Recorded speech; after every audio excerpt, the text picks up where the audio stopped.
हिंगोली जिल्ह्याच्या बागलपार्डी गावातले गणेश बागल, ज्यांनी युट्यूब पाहून एक शेतीत क्रांती केली। 4.5 एकरात त्यांनी टोमॅटो, शिमला मिरची, झुकिनी आणि भेंडीसारखे विदेशी पिकं लावलेत। या विदेशी पिकांमधून त्यांना चांगलाच फायदा होताना दिसतोय। परंपरागत शेतीला नव्या तंत्रज्ञानाची जोड देत त्यांनी दाखवलं की ज्ञान कुठूनही मिळवता येतं।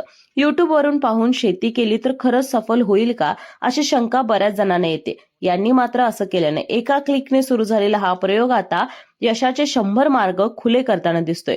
गणेश बागल यांनी युट्यूबवरून शिकले आणि 4.5 एकरात हे वैश्विक यश मिळवलं आहे। त्यांच्या शेतामध्ये आपल्याला आता ही वेगवेगळी विदेशी पिकं दिसतात आणि याला मागणीही चांगली येते। युट्यूबवरून शेती बघितल्यानंतर ते थांबले नाहीत, तर इतर ठिकाणी मार्गदर्शन घेऊन आणि त्याबद्दलची अनेक माहिती घेऊन आपल्या शेतामध्ये त्यांनी ही पिकं लावली आहेत आणि अनेक महिलांना सुद्धा रोजगार दिला आहे।